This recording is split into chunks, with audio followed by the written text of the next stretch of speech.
What is going on, guys? Jason Burke here, Styles Clash for Life, coming at you on YouTube, and today I've got some football focus. I wanted to take my time on this video. I wanted to step back, do more research, let my feelings cool down, as I was pretty excited coming into this offseason with my last video of Tomlin stepping down. A lot of you guys came to comment on that and check it out, so thank you. But Pittsburgh Steelers have already hired their next head coach. And again, I wanted to step away and compartmentalize it and kind of look at all the facts of the situation. But Pittsburgh made a predictably humdrum hire at head coach in a world full of young, forward-thinking, offensive-minded coaches. Pittsburgh goes out and gets a Pittsburgh native to come and be the new head coach. They did what a lot of us didn't want them to do. They hired Pittsburgh native, Greenfield native, Mike McCarthy, the hometown guy, to come back and be the head coach now in Pittsburgh, the fourth head coach in about 60 years. So Mike McCarthy is the new head coach, and the timing of it is just weird, right? Because the Rams and Seahawks were playing in the NFC Championship game this past weekend. We made the hire this past Saturday. It was announced on Saturday, as I'm sitting here recording this on Tuesday. We made the hire this past Saturday, and as of Monday, the day after the NFC Championship game, all of the Rams and Seahawks coaches were available to interview in person and to talk to one-on-one. We had interviewed a couple guys on Zoom, but a lot of the guys we were looking at that Pittsburgh was very excited about, guys like Seattle's Clint Kubiak and Nate Scheelhaus from the Rams, the Rams quality control coach or whatever he is. Then we talked about Chris Shula, the defensive coordinator for the Rams. Guys that, are younger, are a little more forward-thinking, have better staffs around them, things like that. All those guys would be available if Pittsburgh had just waited 2 more days. Instead of making this announcement, they could have talked to all of their options. Meanwhile, most of the other teams that had vacancies already hired guys, so there wasn't as much competition for the guys we could have wanted, our best possible hires that were out there, and nobody else besides the Titans, who already hired someone, were even talking to Mike McCarthy. McCarthy wasn't an option for anybody, so he would have been there in 2 days if we wanted him anyway. But to take our options off the table and not want to wait 2 more days to interview all of these guys like Kubiak and Scheelhaus and Shula, to go and hire another retread quarterback that's been around, another retread former quarterbacks coach and coordinator and head coach, to hire someone, it seems like he was hired just because he's an old stodgy veteran coach and because he's a Pittsburgh guy from Greenfield. It seems like they went with the old tried and true because the Rooneys keep talking about wanting to stay relevant and always be competitive and never have to rebuild and never start over. Sometimes starting over is best, and I'm not saying I want Pittsburgh to tank. I've never been a tank guy. I've always believed you win now if you can win now, and you try and retool the offense and sharpen yourself and improve yourself as you win. You win games and you get better as you go, so I understand the Rooney's mentality, but the standard is part of what got Mike Tomlin so mocked over the years, because the standard became 9-8, 10-7, just missing the playoffs or first-round playoff blowout. That became the standard in Pittsburgh, and I don't know how much better Mike McCarthy is at this than Mike Tomlin. Yes, he is a winning coach.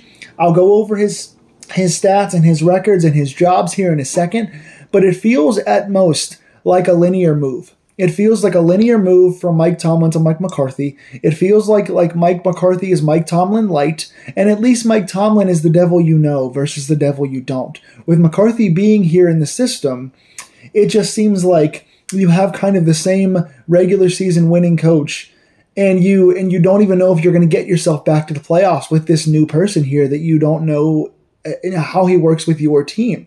So it feels like a linear move that could result in being slightly worse. It could go from 9-8 or 10-7 to 8-9 or 9-8. It could be a first round playoff berth to a just outside the playoffs as the 8th seed. We don't know how this is going to go. And another big domino that I want to talk about, there's a lot of factors here, but another big domino is Mike McCarthy was the Green Bay Packers head coach here from 2006 to 2018, where he coached, guess who? Aaron Rodgers, which means that Rodgers wanted to come back in a familiar system. He said he would come back and play 1 more season if we had the coaching staff and the team around him that we had this year, which is wild because the team we had this year was not very good and not competitive in the playoffs and lost games like to the Browns. and stuff like that, and looked terrible in their playoff game. But with Rodgers and McCarthy having a bit of a tenuous relationship, there's rumors around there that Rodgers didn't like McCarthy on his way out, and they had a bit of tension there. But McCarthy mentioned Rodgers a lot leading up to the press conference and talking about his coaching job. And Rodgers knows him. It's a familiar system and a familiar coach, and it's a guy that Rodgers would come back and play for. What this leads to is another season like the one we just had. Another team that's going to make no moves, aside from signing one wide receiver in free agency and drafting a wide receiver and drafting a couple offensive linemen in the draft. There's not going to be a ton of turnover. It looks like it's going to be the same team again, just without Mike Tomlin finding a way to get us to 9-8, and Mike McCarthy hoping to get us back to that same place, the standard still being the standard. Let me go ahead and go over Mike McCarthy's jobs here. I just started. I didn't do the Pitt stuff. He was a Pitt college coach for a while, did a couple other jobs. I started with his QB coaching in the NFL. So he's been doing this since 1995. He was the Chiefs QB coach from 95 to 98. That's when he had Elvis Gerbach and Rich Gannon. And that was, I think, Gerbach's first big season where the Chiefs took off. So I want to give McCarthy some credit there. As the Chiefs QB coach, he took Elvis Gerbach and made something out of him. Now, would they have been good with Gannon and Gerbach without McCarthy? I don't know, but it does seem like that's a positive thing to point to. Then he went to be the Packers QB coach in 1999, which was one of Brett Favre's last seasons. I'm not sure if it was his last season, but it was Brett Favre in his heyday. Had a big year. Favre was already established there, but he was the QB coach in 99. Then he went on to do offensive coordinator jobs. He was the Saints offensive coordinator from 2000 to 2004. And that was another one of the jobs everyone talks about as being a positive for McCarthy, is that he took Aaron Brooks as the Saints quarterback and developed him. So you can argue under the Chiefs and under the Saints that he did develop guys like Gerbach and Aaron Brooks. Again, how good would they have been without him? We don't know, but at least we know that he did make something of those guys when he was there. He then went on to be the 49ers offensive coordinator in 2005, which was a really negative spot because that offense, if I can recall properly, was one of the worst in the NFL. It was one of the worst in modern history. I mean, they were like 30th in points scored, I think, and 32nd in total yards. So that offense under McCarthy was the worst in the league and couldn't have gotten much worse. Then he went on somehow the next year to be a head coach. And this is the high point of his tenure. He was the Packers head coach from 2006 to 2018. And the Packers in that time won 6 division titles and were Super Bowl champion in 2010 against us. So this was a widely successful team. And again, once he got there, Aaron Rodgers was kind of already established. So he seemed to be kind of inheriting an already pretty good team, but he did keep them consistently solid. I mean, it was one of those coaches that went on a run of just consistently winning seasons and playoff berths. So he did a lot of things there and won some playoff games, which Mike Tomlin has had struggle doing for a while. So that's a positive on McCarthy's record. Then from 2020 to 2024, he was the Cowboys head coach. And while that offense was pretty good, they always had big names on offense. They've always had a roster. They assembled a good team. And Dak kind of continued the path he was on. He was already established when McCarthy got there, but remained pretty good. So whether that's a product of McCarthy continuing his development or just kind of staying status quo, we don't know. But the Cowboys offense, while it was good in those 4 seasons, the team overall was not. So that was, and then of course he took that last year, got fired by the Cowboys, and now he's here in Pittsburgh, back in his hometown. So his overall record as a head coach is 174 wins, 112 losses, and 2 ties. That is a .608 regular season winning percentage. So again, he's a winning coach. He might go to established systems. He might maintain the team or possibly improve them, but he is a winning coach. 174, 112, and 2 in the regular season. His postseason record is dead even, 11 wins, 11 losses. So while he's not a phenomenal postseason coach, he does have 11 regular season wins in there. 11 postseason wins in there. So again, you can look at the Mike Tomlin thing and say, is he an upgraded version of Mike Tomlin? In his time as a head coach, he won 8 division titles, 6 with Green Bay and 2 with Dallas. Wasn't all bad in Dallas.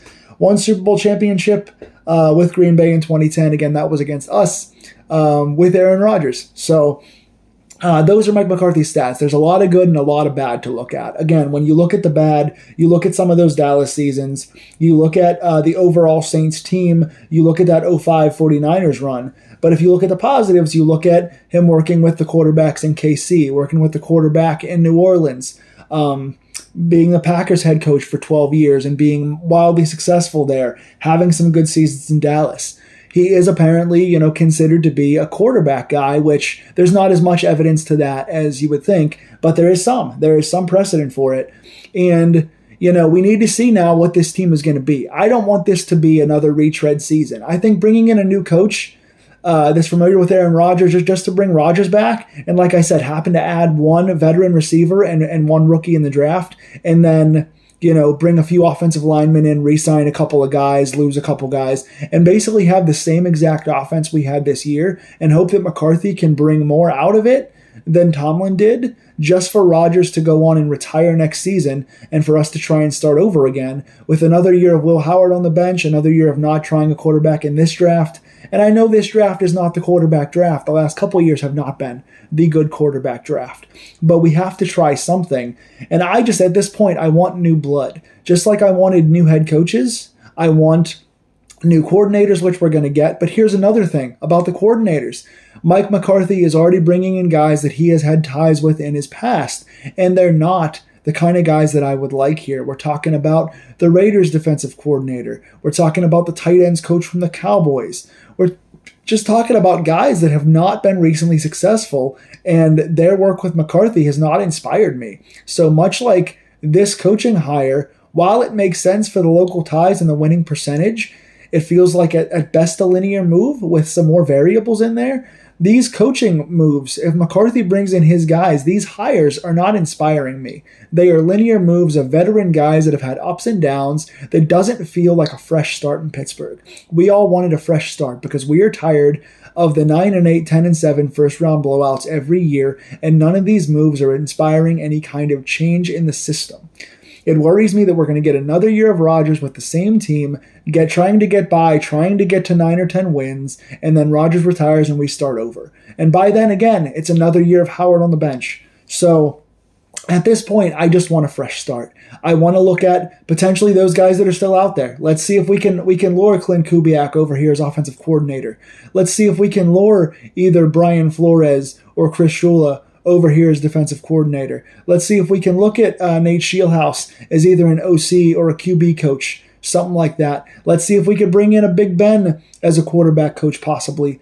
Hines Ward as a wide receiver coach, something like that. Bringing in some guys that have local ties but that are fresh minds, that know the game and know how the game is evolving and have played recently enough in an evolving game or coached recently enough in an evolving game to move with the times. This quarterback room, I don't want Rodgers. I don't want Mason Rudolph. I want us to start entirely fresh. And again, I know this year is not an inspiring quarterback draft with a lot of guys that we're excited about. After Mendoza, it's kind of blank. I personally like Ty Simpson. I'm a Ty Simpson guy, but I get his lack of experience, and I get that he played banged up at the end of the year and his productivity went down. There's positives and negatives of Ty Simpson. Once Ty Simpson goes, you're really are you looking at Trinidad Chambliss, who has ups and downs? Are you looking at Cade Klubnik? Who are you looking at after that? It's another mid-round guy. It's another guy that you're not willing to go take a high pick on, so you're going to get another 4th or 5th or 6th round quarterback just like Howard. So at this point, why don't we do that?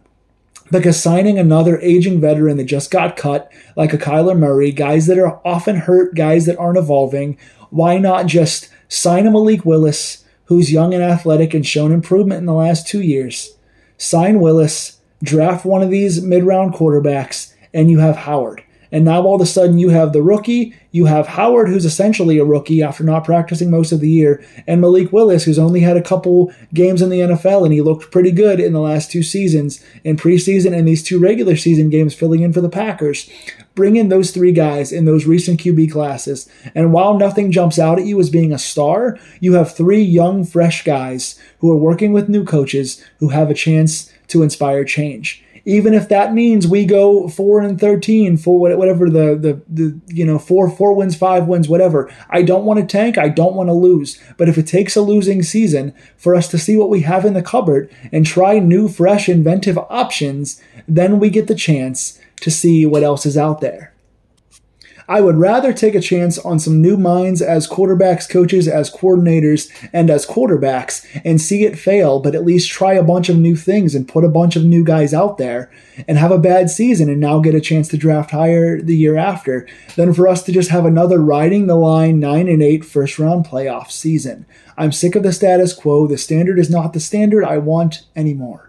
So what do you think of this hire? What do you think of the ups and downs of Mike McCarthy? Are you a fan? Are you willing to wait and see what happens? Are you wanting to burn the town down? What do you think of this? Who do you think will and should be our coordinators? And who do you think will and should be our quarterback next year? Because those things are all up in the air right now, but they're trending in a negative direction. Tell me in the comments down below what you think of this and what you think of my take on this.